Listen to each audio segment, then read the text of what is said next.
हिंदुस्तान में। और तो मुझे ऐसा लगता है कि विवेक गुप्ता भी, अनुराग मेरे साथ जुड़ गए हैं, आप बने रहिएगा क्योंकि आपसे हम और शायद सिद्धार्थ के बारे में बातें जान पाएंगे। मेरे सहयोगी भी हैं, अदिति हमारे साथ लगातार बनी हुई है। लेकिन डॉक्टर विवेक, मैं आपसे ये समझना चाहती हूँ, ये सिचुएशन सबके जहन में एक सवाल है, मेरे जहन में भी यही सवाल है और आप भी यही सोच रहे होंगे। 40 साल का हट्टा कट्टा एक नौजवान जो अपने करियर में इतना अच्छा कर रहा है, उसकी लाइफ में सब कुछ इतना अच्छा चल रहा है, एकदम से हार्ट अटैक एक कारण हो सकता है ऐसे में? देखिए, ऐसा है, सडन कार्डियक डेथ एक इम्पोर्टेंट टर्मिनोलॉजी है। जैसा कि मुझे पता लगा है कि इनको सोते सोते मृत्यु हुई है। तो सोते सोते जो मृत्यु होती है ऐसी कंडीशन में या तो cardiac arrest is the most common cause, और अगर प्लाक रप्चर होता है, देखिए नस के मैं आपके माध्यम से एक पब्लिक को बताना चाहता हूँ, हार्ट के अंदर 3 नसें होती है, 3 कोरोनरी आर्टरीज। इन तीनों कोरोनरी आर्टरीज सप्लाई करती है ब्लड को, हार्ट की मसल को, हार्ट की मांसपेशियों को।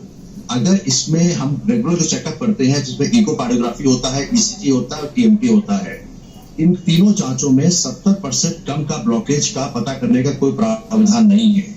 और किसी भी व्यक्ति को अगर 50%, 20%, 30%, 40% का नसों में ब्लॉकेज है, वो किसी भी कारण से कई बार प्लाक रप्चर कर जाता है और नस स्वतः automatically with in few seconds और फ्यू मिनट्स पूरी बंद हो जाती है और दिल का दौरा पड़ता है। अगर पेशेंट जग रहा है, उसको छाती में दर्द होगा, सांस फूलेगी, तकलीफ होगी, घबराहट होगी, पसीना होगा। अगर सो रहा है उस समय, ऐसी कंडीशन में सोते सोते कई बार हम लोग कोई प्रिकॉशनरी मेजर नहीं लेते हैं, वो हार्ट कस के फड़फड़ाता है और रुक जाता है। That is known as sudden cardiac death. It is one of the common cause of sudden cardiac death because the patient को उस समय हम कोई वो नहीं दे सकते, कोई हम प्राथमिक चिकित्सा नहीं दे सकते। तो हमको ये, मैं इससे जानकारी देने से मैं कहूंगा जो भी यंग लोग हैं 40 साल के ऊपर, उन सबको सीटी कोरोनरी एंजियोग्राफी की जांच करते रहना चाहिए। मैं ऐसा, इससे बड़ा दुख की बात है, ये यंग लोग चले जाते हैं। ऐसा हम लोग की नजर में पहली बार ऐसा किस्सा नहीं हुआ है। कोई सेलिब्रिटी जाता है तो उससे हम लोग को फायदा ये होता है कि पब्लिक में अवेयरनेस बढ़ाने का एक तरीका मिल जाता है। और इस पब्लिक की अवेयरनेस का ये मैं खुद अपने इस माध्यम से बताना चाहूंगा, इस ईसीजी, टीएमटी और echo is not enough at those people जो स्ट्रेस के माहौल, थोड़ा बहुत स्ट्रेस तो होता ही है, कोई भी सेलिब्रिटी होगा, कहने के लिए मुस्कुराते हैं लेकिन अंदर स्ट्रेस होता है। जो स्ट्रेस के माध्यम से गुजर रहे हैं उनको पूरा चेकअप कराना चाहिए और सीटी कोरोनरी एंजियोग्राफी की जांच भी कराते रहना चाहिए।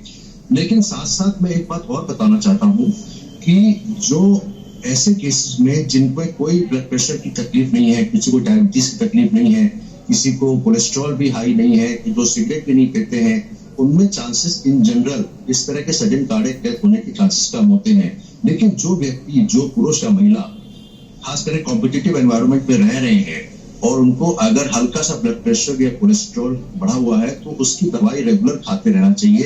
तो there is a large study which has shown कि अगर हम छोटी सी दवाई स्टैटिन होती है या इकोस्प्रिन है, अगर कोई तकलीफ, अगर कोई डॉक्टरी सलाह दी जाए, उसको लाइफ लॉन्ग लेना पड़ता है under of course medical supervision. तो ये इस तरह की हम सडन कार्डियक डेथ को अवॉइड कर सकते हैं और बचाना चाहिए। ये बड़ा दुख का विषय है कि हमारे सिद्धार्थ शुक्ला जी इसमें दुनिया में नहीं रहे, लेकिन सोते सोते उठे हैं और साथ को सोते सोते हुआ है। तो most common cause is of course cardiac arrest and sudden cardiac death और एक्यूट मायोकार्डियल इन्फार्क्शन, जिसमें मैंने बताया कि नस के अंदर कोई हल्का सा प्लाक होता है, वो रप्चर करता है और नस पूरी बंद हो जाती है, जो कि 20% बंद थी केवल, जो कोई तकलीफ नहीं दे रही थी उस समय। और 20%, 40%, 50%, 60% ब्लॉकेज में कोई तकलीफ नहीं होती किसी पेशेंट को, चाहे कितना दौड़ ले, कितना भाग ले। लेकिन अगर यही नस किसी वजह से क्लॉट बन जाता है, खून का थक्का बन जाता है उसी नस के अंदर, तो हार्ट की सप्लाई केवल 3 नसों पे है। अगर शुरुआती जगह पे कहीं ब्लॉकेज है और पूरा हार्ट रुकता है, अरेस्ट होता है और you have no time to give a DC shock, जिससे कि हार्ट वापस रिवाइव कर जाए। और ऐसे पेशेंट्स को या ऐसे व्यक्ति को बहुत सारी चीजों को बहुत आसानी से समझाया भी है। और आपने कहा ना अदिति, आप देखिए ना, हम कहते हैं डेथ इज नेचुरल, लेकिन जब कोई बड़ा एक्टर, कलाकार जब कोई इस तरह से जाता है तो जहन में ये सवाल तो आता है कि ये क्यों हो गया। लेकिन ये किसी भी तरह का कोई भी छोटी सी चीज हमारी बॉडी में कैसे हमें नुकसान पहुंचा रही है, तो ऐसे कई मामले आते हैं। लेकिन हम किसी लोगों को अवेयर कर सकते हैं, हम उन्हें समझा सकते हैं। बिल्कुल पयोगी ये बहुत सैड एक कहानी थी, लेकिन एक व्यक्ति जो एक जिम्मेदार सेलिब्रिटी होते हुए अपने सेलिब्रिटी स्टेटस का भी सही इस्तेमाल कर रहा था, उसके बारे में ये बयान मूवमेंट लगातार जी न्यूज पर आपको दिखा रहे हैं, जिसका खुद जिक्र सिद्धार्थ शुक्ला ने किया कि उनकी लाइफ का बेस्ट मोमेंट था।